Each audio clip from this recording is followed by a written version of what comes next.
Tractor beams. I live in a very small town of about 100 people in rural New South Wales, Australia. This happened when my friends and I were 14. My town used to be a very close-knit farming community, but the shift to modern times and the massive drought of the 2000s led most of the businesses to be closed and farmers to move away. The aging population slowly died, and their houses were filled with despicable types, drug dealers and addicts, thieves and dull-bludgers. It's sad really, but even now, there are still great people here. What I've always found creepy is even though a very small population, and I've known just about everybody since before I can remember, there have been people in the surrounding area that no one seems to know, old loners mostly, who keep to themselves and no one ever sees them. On top of that, there have been several pedophile charges laid against them, some of them, and there have been numerous break-ins and attempted break-ins on our homes. Not to mention that for long stretches of time, we've been without a police officer, which means a 0-0 call would take an hour for help to arrive. It gets even creepier the further out the bush you go. I've heard of abandoned farmsteads where families have just disappeared, with all their belongings including cars left behind. There was even a multi-generational inbred family, reminiscent of the Hills Have Eyes, discovered a few years ago, though that's a few hundred miles from me. Anyways, I grew up and went to primary school here, but we had to travel an hour to go to high school. It took quite a while for my closest childhood friend Tim and I to make new friends. After 2 years of high school, we invited 3 friends to come out to our town to go camping. Tim's parents own a small property where they kept sheep, dogs, and horses a few miles from the town. We camped for 5 days there in the school holidays. The first night, as what often happens, we sat around the campfire telling stories. I told a story of some of those creepy loners I mentioned earlier, a pair of brothers that lived a few miles up the road from where we were camping. They were very rarely seen, with a reputation of being creepy hillbilly hicks. I told them the story about how one night they had tried to cripple my father over him supposedly stealing their business. They ambushed him at the local weighbridge at night. My father managed to fight both of them off. My cousin had also run into them by taking a shortcut across their field, only to hear gunfire in his direction. My cousin had lied to me before, so I didn't think it was true, but I made out like it was, and later embellished their reputation with the normal inbred cannibal type crap city folk expect. On the second night, we decided to go out for a night walk. We were kids and enjoyed fantasy movies and games, and had a bit of role-playing fun. One of us, though, was too scared to go out in the dark, so on our walk, we decided to play a prank on him. We started screaming and running back to the camp, scattered, saying, "He's got Henry!" It worked, and we caused our scared friend Zeb to try and climb an electric fence to escape. Henry, came back dirty and bloody, and we hid in the farmhouse until Tim ruined the prank by claiming he heard the brothers skin people, which caused us to burst out laughing. The next afternoon, we hiked up the nearest hill, called Sims Gap Hill. It was a popular walk for Tim and I when we were kids. The fastest way to get to the hill was by taking the dirt road, called the Stock Route, which ran parallel to the main tar road, which led to the town. The two roads are connected by another called Sawmill Road, which was at the base of the hill. Anyways, we walked down the Stock Route, and I pointed out the Hillbilly Brothers property as we went past it. All you can see from the road are piles of rusted old cars. We reached the Sawmill Road and walked across the paddock to the hill and had an enjoyable time. We started climbing down the hill as it got late, but underestimated the time it took to walk across the paddock to the road. By the time we reached the road, it was nighttime, and of course, it happened to be pitch black. As we started walking down Sawmill Road to the Stock Route, a pair of massive bright headlights turned into the road from behind us. Naturally, we got off the road, which meant disappearing into the thick patch of trees between the road and the brothers' property. As the lights caught up to us, the vehicle started slowing. Up until then, we had thought it was a farmer's vehicle, but now we realized it was a very, very old, very loud tractor. Not wanting to be questioned by any meddling adult, I encouraged the guys to hide. The tractor slowed down and flashed a spotlight into the trees and then sped away. The guys asked me who it was, and I said I didn't know. We continued walking slowly until we saw the tractor turn down the Stock Route and then into the brothers' property. Now I was unnerved. The tractor came roaring down the fence line, and I yelled at the guys to run. We ran until we came to a small, well-hidden ditch, which we jumped in and lay very still. The tractor stopped right on us and shined the spotlight over the trees. It didn't illuminate the ditch, luckily. The driver stopped the tractor and got off, walking over to the fence. I peered up and saw the silhouette of a dirty, disheveled man with messy hair standing at the fence line looking around. In his hands was a rifle. In a nasally, Ozzy hillbilly voice yelled out, "Where are you cunts?" We didn't move. We didn't dare. I started thinking that we'd have to if he climbed the fence and started coming our way. But he eventually turned around and got back on his tractor. It started with a groan and it rumbled down the other way. I got my friends up and we sprinted towards a stock route, ducking under branches and jumping over fallen trees. We hadn't quite reached it when the headlights were behind us again, roaring up Sawmill Road. We made it to the road and panicked. It was still 2 or 3 miles back to the camp, and we wouldn't be able to outrun the tractor. On the other side of the stock route was a state forest, with tens of miles of twisting dirt roads and motorbike trails and goat tracks. Despite how dark it was, with a strong possibility of getting lost, we dove in there. We hid as he went past us again, finding a forest road which led back to the general direction of the town. We followed it for a while, wondering if he had given up and if it was safe to go back on the stock routes. Then he was in front of us, blinding headlights roaring down the forest road. We jumped back in the trees and decided to run. We ran straight past him. Behind us, he turned back on the stock route and chased us again. He circled us 4 times, with us hiding then running, hiding then running. When we had gone far enough that we thought we were close enough to the camp, we ran through the woods and jumped back on the stock route, to be met by headlights. Tim's mother had come looking for us after finding our camp empty. She finally found us, and we were still a mile or so from the camp. We quickly piled in and she drove us back. We told her what happened, but she and my parents just said, "They're weird people, and to stay away from them in the future."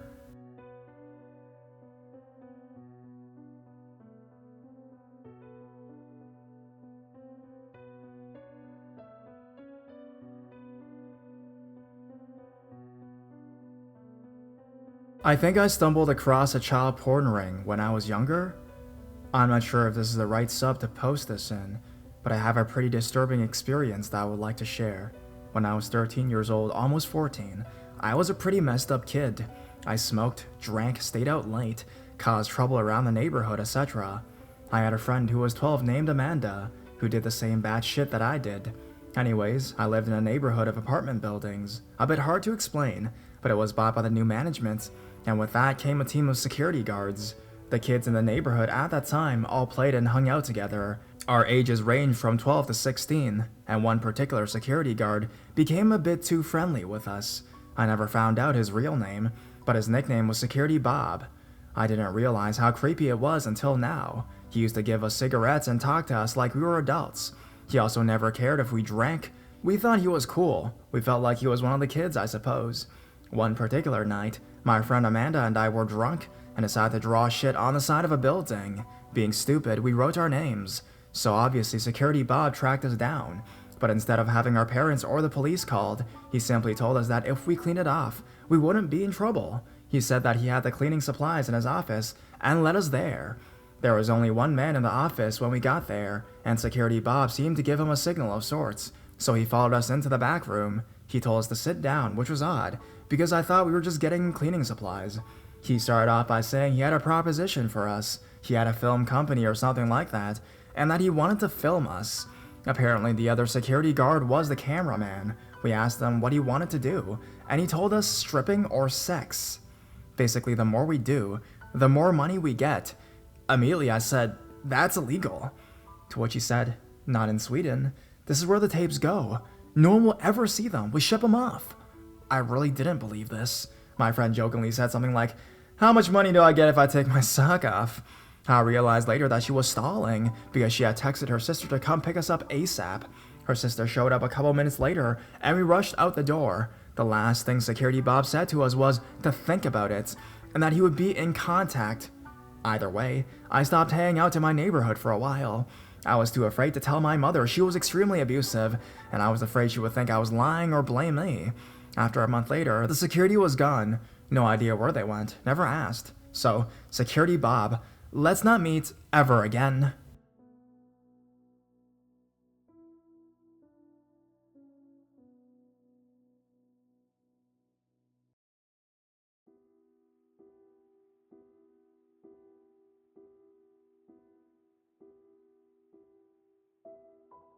Mr. Hangup. It's so weird how things seem normal when we're kids, but looking back, you can appreciate them for how strange they really were. It's actually only after reading a few stories that were similar on here that this memory was even triggered. and I put two and two together. The entire time I was growing up, from when I was about 2 years old to when I was around 13, my house had an answering machine, the kind that was really loud and played the message for everyone to hear, so you can run and pick up the phone, or decide not to once you heard who was leaving you a message. The message itself was long. In my mother's voice, it would state, plainly and slowly, "You have reached. I'm unavailable to take your call at this time. Please leave your name, number, the date and time you called, and a short message, and I'll be glad to get back to you. Thank you." Then a beep, after which the person who called could leave a message.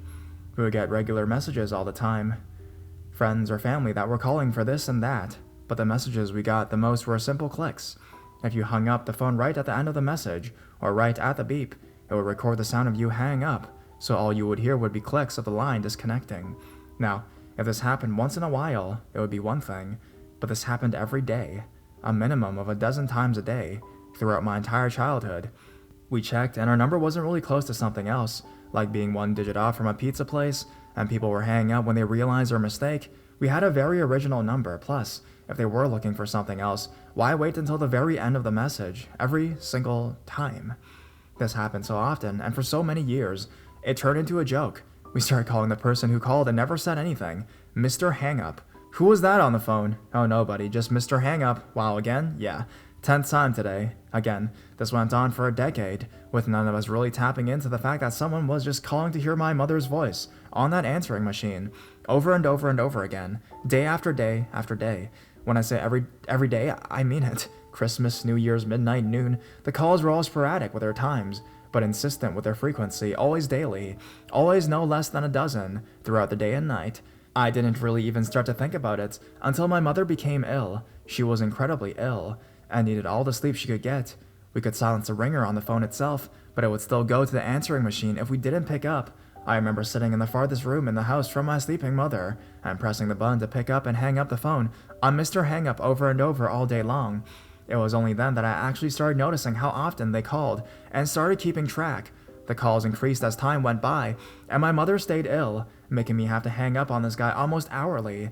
Mr. Hangup figured out when I wasn't on the phone duty though, and started centering their calls around those times, so they could get to the answering machine again. I tried using star 69 and 411 to find out who this person was, as I just about had it at this point, but they said it was a blocked number. I finally had enough by week 3 and just answered with a hello, silence on the other end, then breathing, then click.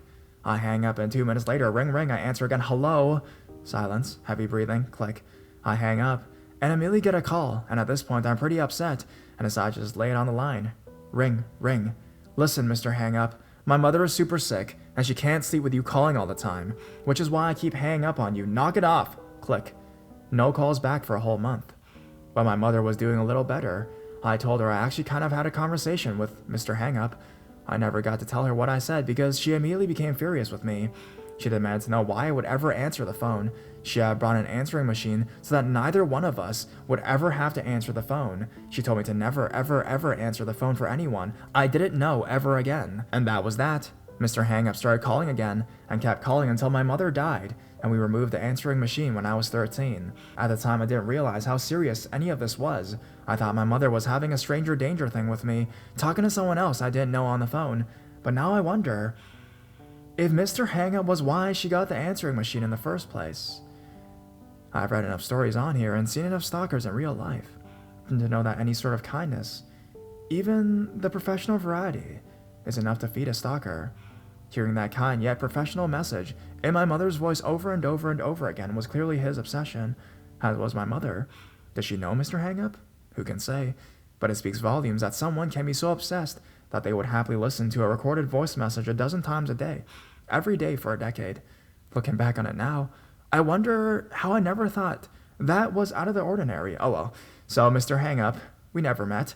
You never knew what happened to my mother, but I hope you aren't out there bothering someone else.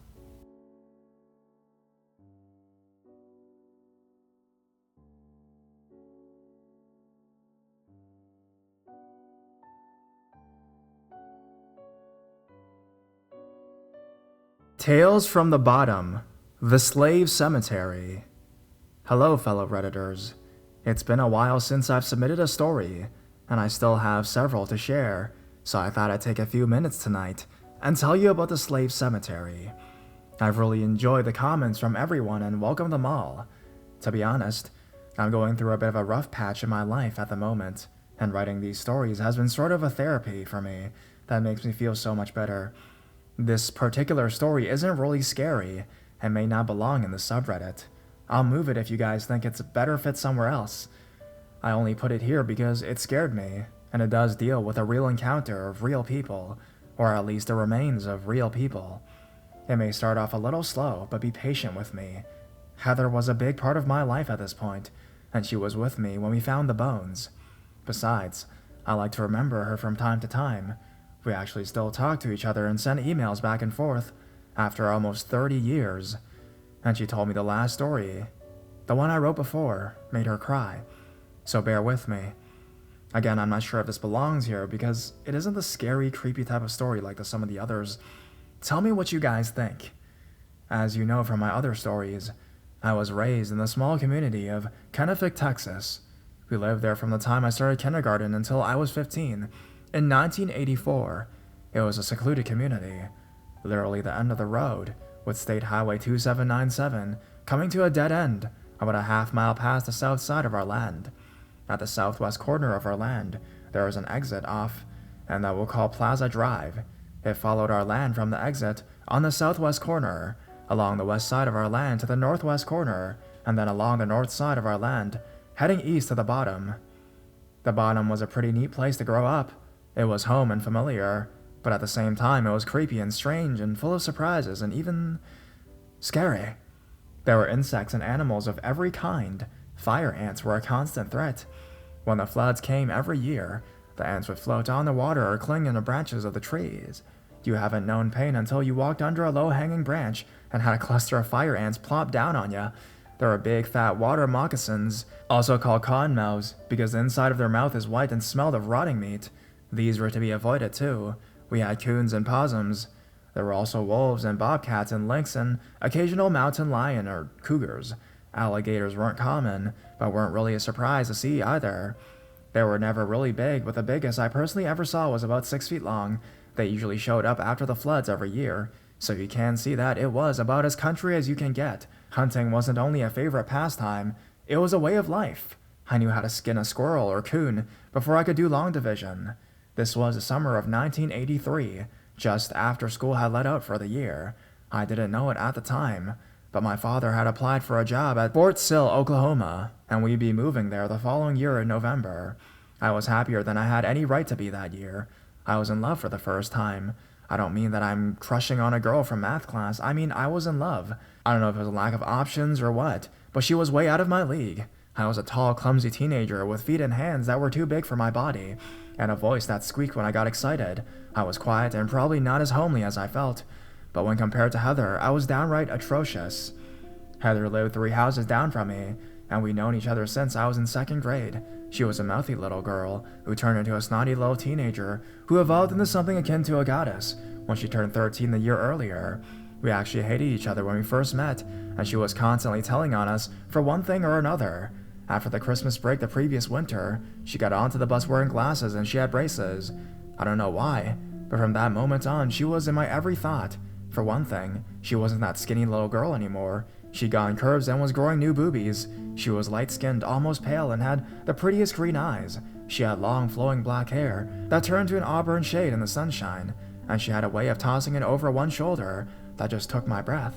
When she got on the bus the day I realized she was so pretty, she caught me staring at her, and instead of making a smartass remark, she smiled at me and went to sit with her friend. I watched her walk by, and then she and her friend started giggling, so I turned around. That afternoon, I made it a point to sit closer to the back of the bus, where she and all her other friends usually sat.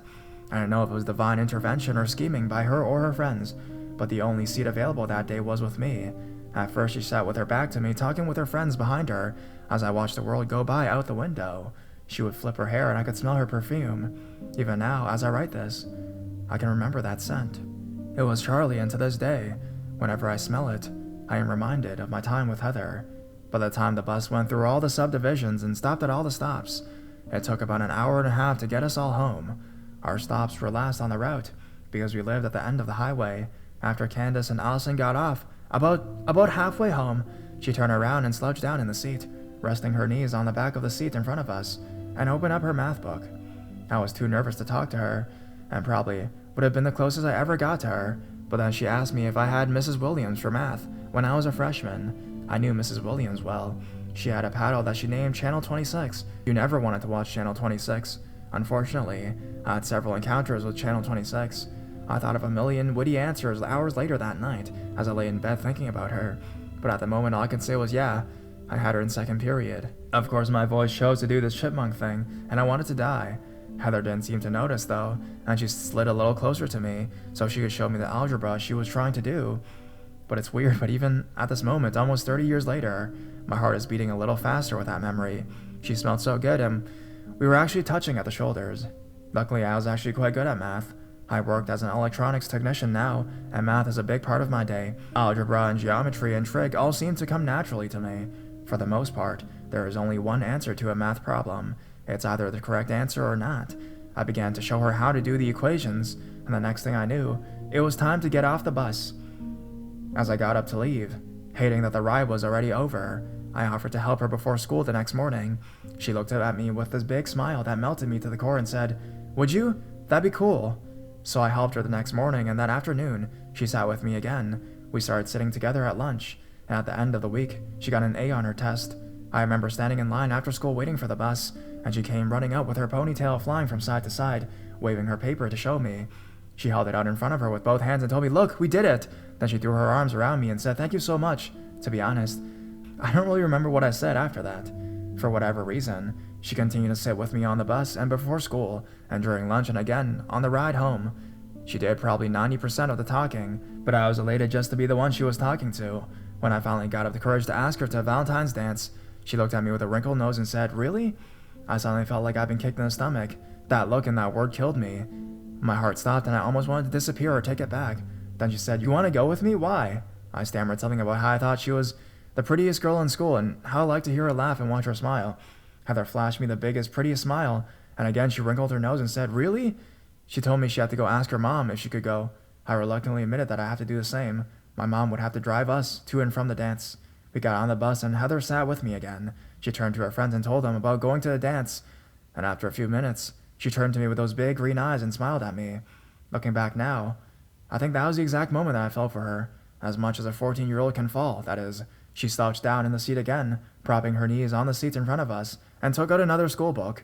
I can't remember what it was because she also reached over and took my hand, and we held hands all the way home. After that, we were pretty much attached at the hip.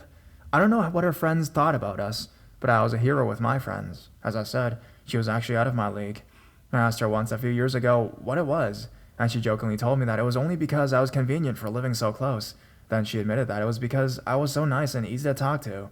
We went to a dance together, and the first slow song they played was Faithfully by Journey. She wore a knee-length Sane-type dress that was baby blue and had spaghetti straps. She had the same color shoes, and her hair was all done up with a baby blue ribbon, and she smelled so good. She was really breathtakingly beautiful by any standards. But to me, she was like an earthbound angel. Heather was just the right height that when I held her, she was able to rest her head between my neck and shoulder. We fit, if that makes any sense. I hate to admit it, but I stepped on her toes a couple times. My mother was supposed to get us at 10, which I hated because the dance wasn't over until midnight. When I said something about needing to leave, she smiled and told me that she'd call her mother. When she went to the bathroom earlier, she'd asked her mother to call my mother so that we could stay until the dance was over. What a girl. I kissed her for the first time that night. Actually, she kissed me, but I have to maintain my manliness. Again, Journey was playing. This time it was Open Arms, and somehow we'd ended up by the bleachers that had been folded up out of the way. There were already several other couples dancing there in the darker parts of the gym, and we kind of mingled in with them. She'd had her head in the crook of my neck, and we were lost in each other's arms when she turned her head into my neck and kissed me on the neck. I had my arms around her waist, and she had her arms around my neck. When she kissed my neck, it startled me so much that for a moment, I stopped dancing and pulled away to make sure she was alright. I didn't know what I was thinking. Maybe that held her too tightly and she passed out or something. She looked at me and asked me if that was okay. When I finally clued in to what happened, I was still so shocked that all I could do was nod my head, and then she leaned up to me and planted one on my lips. Time and space lost all meaning at that moment. I forgot to breathe. I forgot how to dance. I even think I forgot to keep my heart beating. I was kissing Heather, the girl who everyone else I knew thought was so beautiful, so hot, and so fine was kissing me. in front of God and everybody. If I live to be 100 years old, that is the kiss that I'll measure all other kisses by. Over the next year, Heather and I became the couple at school. We were inseparable. I don't think that we spent more than 12 hours apart for the next 14 or so months. The only time we weren't together was when we went to bed, and when we were in different classes at school. We were stealing kisses before school, at lunch, between classes, and after school.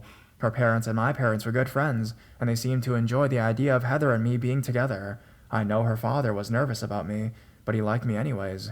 Heather's mother would sometimes crack little jokes to watch me get embarrassed.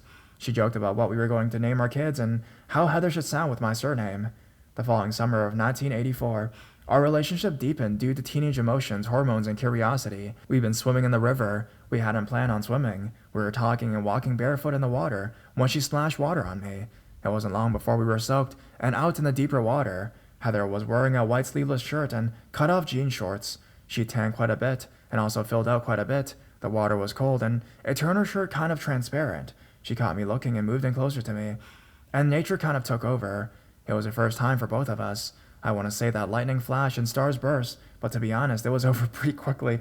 However, that first encounter kind of broke the ice for us in that aspect, and subsequent times were surprisingly wonderful. Instead of such a big occurrence being awkward and causing problems, we actually grew closer from those experiences. I know it may sound weird or perhaps naive, but I realize now that we weren't just two teens in ruts. We were actually making love. Heather was indeed my first love. She consumed my every thought. The summer of 1984 will always be a fond memory for me on so many levels.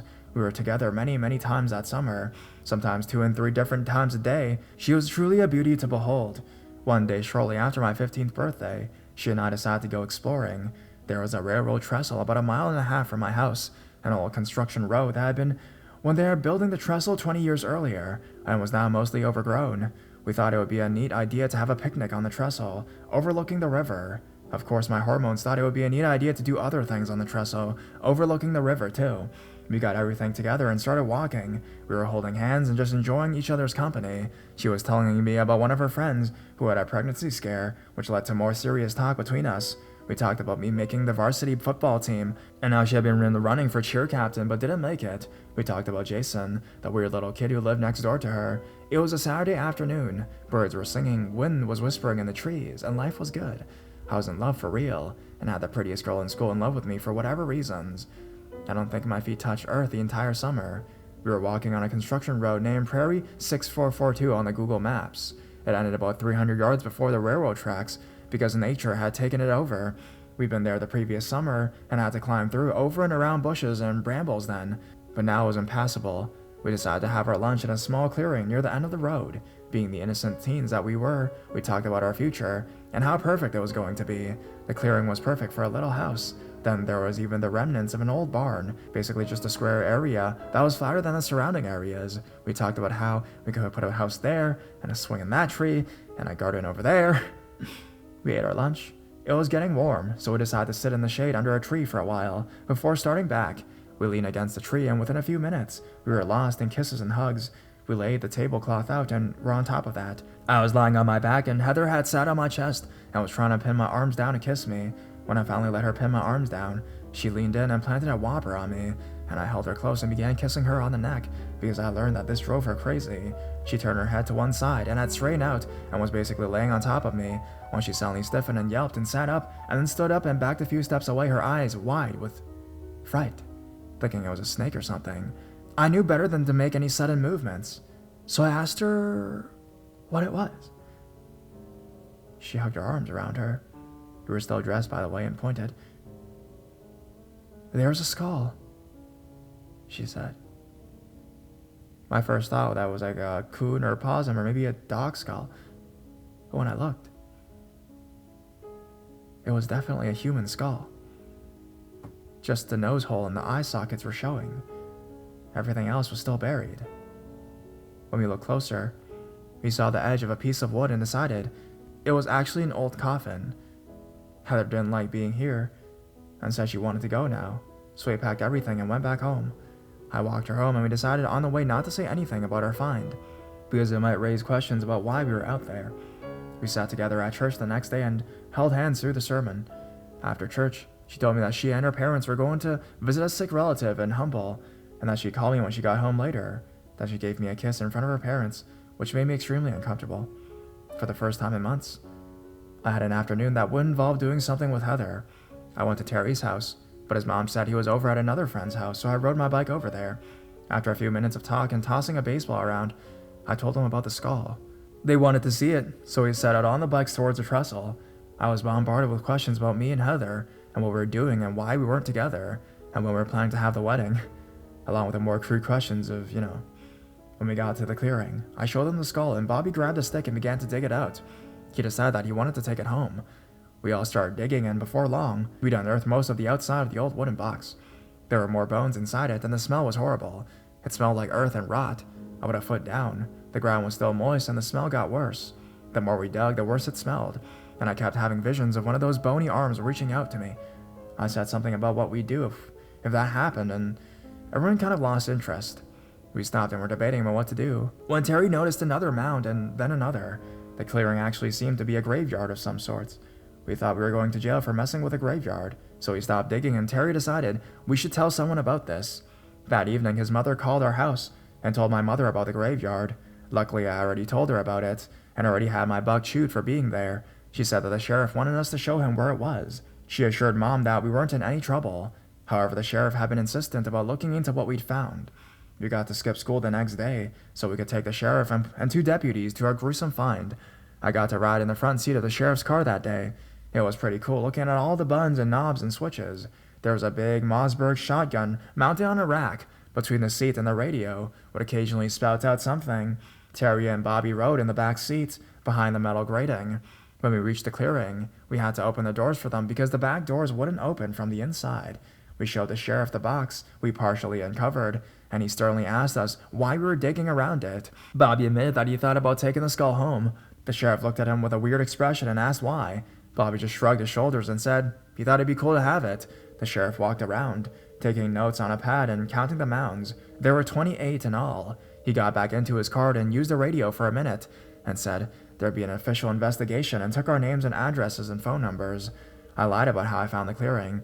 I didn't want Heather's parents to know we've been this far away from home or what we've been doing. Over the next several days, we got several calls from the sheriff's department and from the local newspaper. The sheriff showed up one day a few weeks later, about an hour after we got off the bus. Heather and I were sitting on the porch, working on her homework and bumping shoulders every now and then. She still had her cheerleader uniform on, and it was driving me crazy. The sheriff told us that the land had been taken from the owner when the railroad had been built in the early 60s. It was called eminent domain. Before then, it had been owned by a family in Louisiana that had a big sugarcane farm and had decided to try to start one here. The same family had owned the land since the early 1850s. He told us that all the bones were of the Negro persuasion. This was before it was impolite to say that. The bones were between 120 and 150 years old. It was impossible to identify them because of the age and because there were no tombstones. He told us that when the floods came every year, the ground would get saturated and the boxes had started to float to the top. They had contacted the previous owner, but he had no knowledge of the graveyard. He did admit that his family had owned slaves at the time of the abolishment in the 1860s. The sheriff told us that it was assumed the graves were all of the workers who had been brought here to start a sugarcane farm. They tried to farm it close enough to the river to provide easy transport, but the soil was too harsh or whatever to allow the plants to grow, and after about 5 years, the farm was abandoned. The flat spot we thought was an old barn was actually a church. There was nobody to claim the remains, so the county had exhumed a total of 34 sets of the remains, and would inter them at the county cemetery using donated funds. It was cool to learn a little about the history of the area. When they were exhuming the bodies, they found the remains of an old steamboat in the river nearby. It had a big bell on it that was traced back to the Battle of San Jacinto, back when Liberty was called Atascocito in the 1700s. The bell and the story about the slave cemetery are in a local museum there. I visited the cemetery a few years ago when I was in Houston with my job. The graves are still there, but are unmarked. There is a small memorial plaque that simply states the people were found in the remains of an old farm across the river. Heather and I were a couple until I had to leave in November of 1984. Part of my heart broke that day, and has never recovered. Heather hasn't been the same to me. We both remember the other in the fondest of memories. We're both married now, and we're both happy. However, we will always wonder, what if? Sometimes when we talk, we wonder about how our lives would have been had I not moved away. I met Heather's husband for the first time when they came to my wedding. We all posed for a photo together. My mother noticed about a month after getting the wedding photos from the photographer that Heather's husband and I could have been brothers. We both look very much alike. When I later mentioned this to Heather, she told me that her husband had noticed the same thing in her, and my wife, and that he wasn't really happy about it. It was then that I remembered that my new wife also has big green eyes and flowing black hair that is auburn in the sun, and when we danced at our reception, her head fit just right in the crook of my neck and shoulder